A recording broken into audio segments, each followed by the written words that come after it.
Uno de los grandes títulos que tienen que ver justamente con lo que sucede en nuestro país pasa por la decisión del gobierno, que la estamos tratando desde que se dio a conocer, esta de extender la limitación, el cepo a las exportaciones de la carne y la reacción, claro, no solamente del sector cárnico, sino también de distintos sectores. Como recién veíamos, el gobernador Valdés, recientemente reelecto por una diferencia aplastante en Corrientes, lo hizo hasta el mismo Omar Perotti cuando la mesa de enlace estuvo reunida allí en Santa Fe, alejándose de la medida, pero sin embargo hay algunas voces desde el gobierno que, bueno, han justificado los porqué de esta medida de extender el límite de las exportaciones de carne. Vamos a compartirla.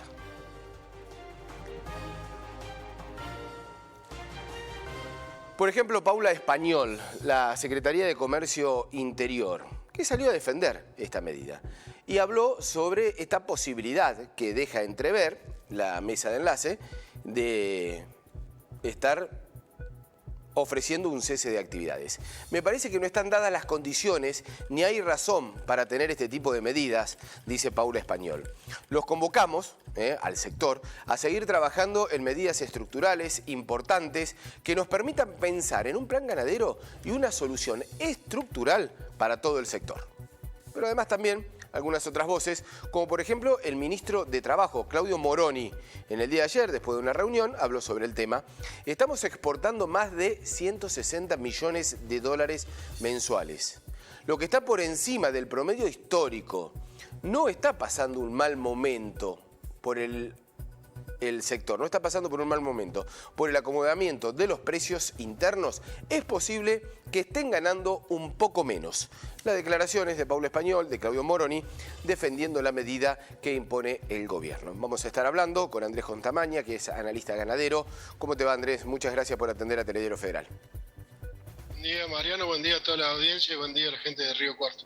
Bueno, ¿cómo pararse, no? Porque está la lectura, hay una realidad. Puede haber distintas lecturas dependiente del lugar en donde uno se quiera posicionar. Digo, está esta versión del gobierno, de Español, de Moroni, bueno, de algunos otros, como el caso de Culfas también, y está la posición del sector del campo, del agro, el sector cárnico. Sí, pero si vos te fijas, no es la posición solo del agro o de la industria, sino que salió el Consejo Agroindustrial en su conjunto, salen gobernadores, salen ministros del área productiva de Córdoba, de Santa Fe, de Entre Ríos. Es decir, Paula Español y Moroni quiere decir que el resto está equivocado. O sea, toda la mirada del resto del país es equivocada. Inclusive, si se podría consultar al ministro Culfa o al ministro Basterra, podríamos tener también la versión de ellos que no va a ser la misma de Moroni y de Paula Español. Inclusive del ministro Guzmán, que pedía que la medida se revea. O sea que simplemente estamos en lo que hablamos hace un tiempo con vos, es una medida solamente electoralista. Y se preveía que se podía ver, a ver, esta medida impacta, obviamente porque hay una extensión, pero ¿había expectativas ciertas de que se reacomode esta situación o ya se venía a venir que se podía extender? Bueno, hay algunos que siguen teniendo esperanza en que la palabra empeñada del presidente o de algunos ministros se cumpla, y nuevamente esto no sucede. El presidente había dicho que cuando se estabilizara el precio se abrían nuevamente y volvíamos al régimen anterior.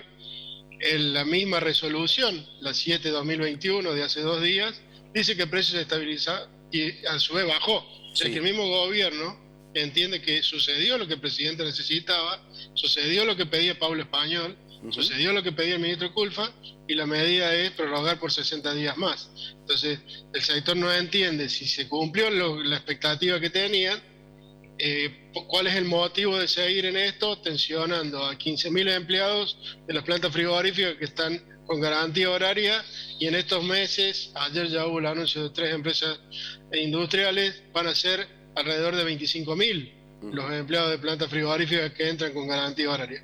Entonces están atacando el empleo, la inversión y el desarrollo argentino. Andrés, ¿y se está en condiciones de hacer un cese de actividades, de hacer un paro o un lockout, como quieran llamarlo? Digamos, ¿se puede realizar? ¿Se va a perjudicar aún más al sector? ¿No queda otra? Bueno, las reuniones que se están manteniendo, y Río Cuarto va a ser una sede muy importante el viernes y el sábado, donde se convocó la mesa de enlace a Río Cuarto, a la exposición de Río Cuarto. Está pidiendo que acompañen los productores para escuchar las voces de todos los productores de la región. Van a venir gente de San Luis, van a venir gente de La Pampa, y va a haber una reunión muy importante. Río Cuarto va a ser el inicio de estas conversaciones para ver cuáles son las medidas, cuáles son las maneras y cuál es el formato. Pero yo te puedo adelantar que va a ir por 3 vías. Una vía judicial, Bien. una vía de acompañar a la mesa de enlace con los gobernadores a reuniones, y la vía de una medida de fuerza o una medida comercial. Va a haber las 3 acciones, está pensando la mesa de enlace, las 3 de manera conjunta y las 3 para que desde la justicia, desde los gobiernos locales y desde manifestarle a la gente a través de una cese de comercialización cuál es el estado de la situación. Yo te preguntaba de condiciones objetivas, Andrés, es decir, si se hace un cese de actividades y si se plantea un paro, ¿hay algún sector, algún eslabón de la cadena que lo va a sufrir? Uno se imagina, más que con la medida. El primero que lo sufre es el productor, claro, porque no puede comercializar. ¿Y están dadas esas condiciones para no comercializar? Está la situación muy delicada y muy sensible, y la mesa de enlace está evaluando no afectar al consumidor, que está muy golpeado, claro, que es un sector que tiene grandes pérdidas, que tenemos una Argentina que le duele a todo el mundo, que tiene una pobreza demasiado alta, para poner esta tensión de cosas. Pero por otro lado, una parte de los productores dice, bueno, si no hacemos algo, nos van llevando puestos, y no se entiende que en realidad dejan de entrar 8 millones de dólares por día a la Argentina, como dijo Sociedad Rural Argentina, y esa plata es de los argentinos, que se reparte en varios sectores, desde la producción, la industria, pero que en general es del interior del país. Entonces, el interior del país no le entra esa plata.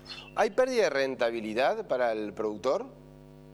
Sí, hay pérdida de rentabilidad, hay gente que va a dejar la actividad. El 18% de los productores asociados a ACREA dicen que van a bajar su cantidad de vacas. Entonces el escenario futuro es menor producción y más precio. O sea que vuelve a perder el eslabón primario y el consumidor. Esta medida nos lleva a solucionar eso, por más que Pablo Español hoy muestre buena voluntad de diálogo y diga, sentémonos a ver cuál es la cuestión estructural para resolver. La cuestión estructural para resolver son varias. Tener que liberar el tipo de cambio, tener que arreglar la economía, la gente tiene que tener un sueldo digno. Digo, no depende de la carne. Este no es un problema de la carne. Te traslado algunos análisis que están dando vuelta, Andrés, por las redes, que habla, por ejemplo, que desde la aplicación de la medida el precio del mostrador se mantuvo. No hubo grandes diferencias en góndola del mostrador. Pero que el de Hacienda se redujo y hacen un análisis de un 6%. Y la pregunta es, ¿dónde está esa diferencia de un precio mostrador absolutamente quieto o estable y una reducción en Hacienda del 6%? Allí hay una diferencia que, ¿dónde está? Te traslado esta pregunta de algunos análisis. Si vos vas a los números oficiales, el precio de la carne según el INDEC bajó el 0,9%, quedó igual, menos del 1%, quedó igual. Que es lo que vos ves en la carnicería, y el carnicero le cuesta vender porque no tiene capacidad de consumo la gente. Está bien. Entonces el carnicero empieza a quedar con corte. Entonces no puede subir el precio porque el carnicero... Según la categoría que vos mires, la pérdida en valor, porque el problema cuando el ministro Moroni habla de promedio, el promedio no refleja la realidad. El promedio es un promedio. Pero dentro de la realidad tenés los que están abajo del promedio y los que están arriba. Está bien. Entonces, yendo a ese punto en particular, lo que vos tenés es que hay pérdidas desde el 20% hasta el 5% en los precios ganaderos. Depende de la categoría. Sí. Ahora bien, ¿qué más subió en la economía? Subieron los impuestos, subió la energía eléctrica, subió... Entonces, el carnicero y el abastecedor están con el precio que tienen, por más que están comprando más barata la hacienda. Entonces la cadena intermedia está recomponiendo sus costos y por eso mantiene los precios. No va a ceder porque el resto de lo que compone el costo, los alquileres, el transporte, se ha modificado y tenés... Puedo decir que esa diferencia está en los otros ítems, digamos. Están las otras... Sí, pero haciéndote un análisis más profundo, Sí. el ganadero ha perdido contra la inflación en estos precios actuales.